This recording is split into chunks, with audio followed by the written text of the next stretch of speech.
Voy a recuperar la estrategia del vídeo anterior, ¿vale? Porque aparte de lo que hemos visto en ese vídeo de poder ir reajustando y rebalanceando el capital en función de las circunstancias del mercado, ¿vale? Es importante tener en cuenta otro tipo de estrategias que van dentro de cada una de estas estrategias. Entonces, para quien no haya visto el vídeo aún, os animo a que lo vayáis a ver primero, ¿vale? Porque así entenderéis un poquito de dónde sale, pero si no, pues lo vais a ver al terminar este y os hago un pequeño resumen ahora, ¿vale? Aquí en esta estrategia que estábamos utilizando, recordad que esta estrategia es para ir formando y creciendo un patrimonio desde cero. No es para alguien que ya tenga un patrimonio. Aquí se utilizan otro tipo de estrategias. Aquí es para irlo creando poco a poco. Entonces, por un lado teníamos las aportaciones mensuales, que en este caso se están haciendo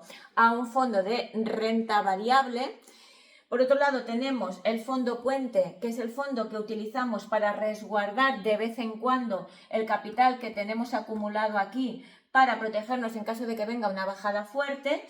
Este mismo dinero que tenemos aquí en el fondo puente, que mientras nos estará dando poca rentabilidad, en un momento que haya una bajada importante aquí, podemos utilizarlo para comprar muchas participaciones a buen precio de este fondo. Entonces, la clave está en ir pasando de un lado al otro, que para eso ya os dije que ese es mi papel. Y luego tenemos el fondo de emergencia, que tiene que ser en principio un fondo monetario o una cuenta remunerada, pero de libre disposición. No podemos tener un plazo fijo que nos obliguen a tener el dinero ahí en 6 meses, un año, porque si no necesitamos el dinero nos van a penalizar, ¿vale? Entonces, para fondo de emergencia o un fondo monetario o una cuenta remunerada de libre disposición. Si ya tenemos una cantidad importante, que uno será para cosas rápidas, como dije, nos tenemos que cambiar el ordenador, una nevera, algo así, y otra para si viene una contingencia más complicada, como de que de repente uno se queda sin trabajo o deja de tener ingresos durante un tiempo por el motivo que sea. Si estamos hablando de una cantidad más grande, entonces esa parte, en vez de en un monetario o en una cuenta remunerada que nos dé un poquito, lo podríamos meter también aquí, en el fondo puente, ¿vale? Pero aquí ya os vuelvo a decir que no hay ningún consejo que sea generalizado y que le sirva para todo el mundo, ¿vale? Estamos hablando de que según las circunstancias, según el perfil de riesgo, según los objetivos, según el patrimonio del que ya disponga, se puede hacer una cosa u otra.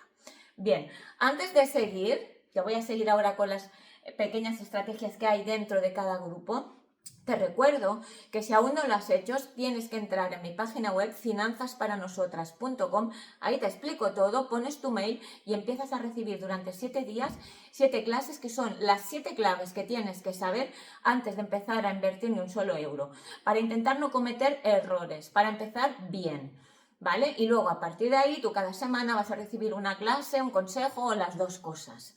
¿De acuerdo? Si no lo habías hecho, hazlo ya. finanzasparanosotras.com. Sigo. Entonces, dentro de cada uno de estos pilares que conforman esta estrategia, tenemos que aplicar otras técnicas. ¿Qué son otras técnicas? Pues, por ejemplo, la diversificación. Si ya tenemos aquí, por ejemplo, las aportaciones mensuales que se vayan a hacer, no son pequeñas cantidades, sino una cantidad un poco más interesante, ¿vale? Podemos hacer no solo aportaciones a un solo fondo, sino aportaciones a distintos fondos. O incluso cuando ya tengamos unas cantidades interesantes acumuladas, ¿vale? Si protegemos una parte y la otra, porque el perfil de riesgo lo permite, la podemos seguir dejando en renta variable, aquí tenemos que entrar en la parte de diversificación. No podemos ir acumulando año tras año en el mismo fondo. Primero, que es interesante y bastante necesario hacer estos trasvases entre una parte y la otra parte. Y segundo, que aquí es interesante empezar a diversificar cuando ya hay una cantidad un poco interesante. Entonces, ¿de qué maneras vamos a diversificar? Pues por un lado vamos a diversificar entre tipos de fondos, indexados y fondos activos. Dependiendo del momento de la estructura de la coyuntura del mercado, será interesante tenerlos en indexados o tenerlos en fondos activos. Incluso habrá momentos que será interesante tenerlo en los dos tipos de fondos. Yo soy partidaria de cuanto más diversificación mejor.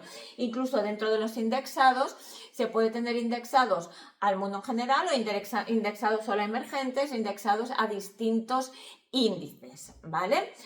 Pero eso ya sería entrar aún en más detalle. Pero simplemente para que veáis que cada pata se puede desgranar en varias, ¿vale? Que ahí estamos nosotras para explicar y para ver a cada uno cuál es la estrategia que mejor se le aplica. Aparte del tipo de fondo indexados o activos, hay también posibilidad de hacer diversificación geográfica.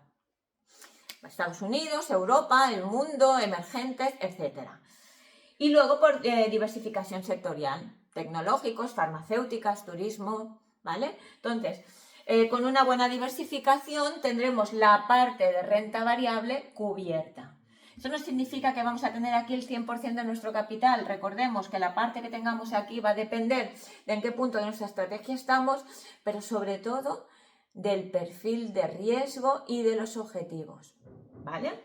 Y luego, la parte del fondo de emergencia lo tendremos diversificados o bien en un fondo monetario o bien en una cuenta remunerada de libre disposición. Aquí es muy importante que podamos disponer del dinero de un día para otro, ¿vale? No cojamos un producto que nos obliga a tenerlo 12 meses. Y luego, si estamos hablando también de que ya llevamos tiempo construyendo el patrimonio y estamos hablando de grandes cantidades y el fondo de emergencia ha pasado a ser lo que yo llamo en otros vídeos y en otros mails, os lo explico, un fondo de contingencia para en caso de que dejemos de recibir ingresos durante un tiempo elevado o que nos despidan o que nos quedemos sin trabajo, tengamos que cerrar la empresa o algo que podamos tener cubiertos entre 6 y 12 meses sin tener que recurrir a toda nuestra estrategia, ¿vale? Porque recordemos que esto está hecho para que no se toque hasta que llegue el objetivo. Entonces, en caso de que esto de aquí ya tenga un volumen considerable, podemos plantearnos, en vez de tenerlo todo en un fondo monetario o en una cuenta remunerada, que nos van a dar muy poquito, puede poner una parte aquí, a lo que tenemos en los fondos puentes, que pueden ser también monetarios o fondos de renta fija con distintos perfiles de riesgo o fondos de retorno absoluto, que también ahí están utilizando otras técnicas. Aumentamos un pelín más el riesgo aquí, pero aquí básicamente lo que prima en un fondo de retorno absoluto es la preservación del capital más que en obtener la rentabilidad, ¿vale?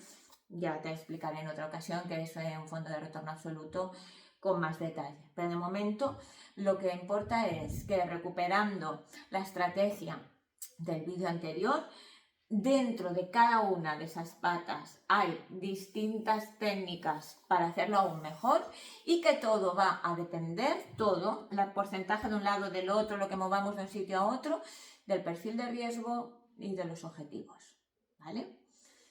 Por hoy, de momento, ya te dejo aquí con deberes. Recuerda que si no habías visto el vídeo de la semana pasada, vayas a verlo porque entonces te acabará de cuadrar mucho más todo esto.